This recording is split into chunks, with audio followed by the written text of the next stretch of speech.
আনুপাতিক পদ্ধতির নামে নির্বাচন পেছাতে মাঠে নেমেছে একদল লোক। অভিযোগ বিএনপির প্রয়োজনীয় সংস্কার ছাড়া নির্বাচন হলে আবারও ফ্যাসিবাদ উত্থানের আশঙ্কা জামায়াতের।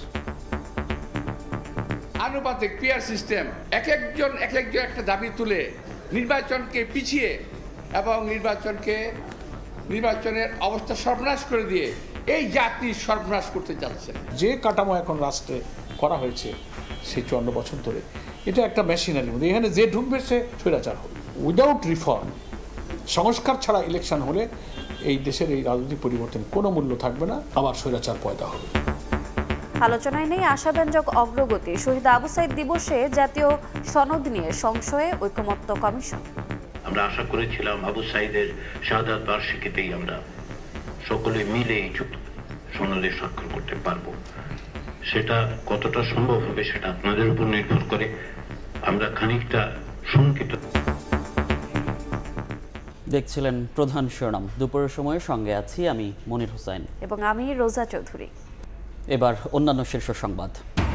5 আগস্ট ছাত্র জনতার মুক্তি দিবস পালন করবে এনসিপি। 3রা আগস্ট জুলাই ঘোষণাপত্র ও ইশতেহার পাঠ। সারা দেশে মাসব্যাপী হবে জুলাই পদযাত্রা। কুমিল্লার মুরাদনগরে ধর্ষণ মামলার মূল আসামি গ্রেফতার। নির্যাতনের ভিডিও ছড়ানোর অভিযোগে আটক 4। বিএনপির উপর দোষ চাপানোর ষড়যন্ত্র চলছে, দাবি রিজভির। ছাত্রদল নেতা জনিকে গুম হত্যার ঘটনায় 32 জনকে আসামি করে ট্রাইব্যুনালে অভিযোগ। চানখারপুলে 6 জনকে হত্যা মামলায় গ্রেফতার 4 আসামিকে হাজির। ভালো ছিল আমার ছেলে বহুত আদরে।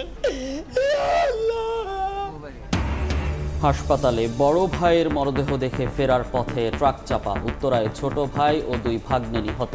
তেজগাঁয়ে মাইক্রোবাসের ধাক্কায় 2 মোটরসাইকেল আরোহীর প্রাণহানি। এবং অচলাবস্থা কাটার আভাস। মার্চ টু ইন্ডিয়ার কর্মসূচি প্রত্যাহার। চেয়ারম্যান পদত্যাগ না করা পর্যন্ত চলবে শাটডাউন। বিকেলে অর্থ উপদেষ্টার সঙ্গে বৈঠক।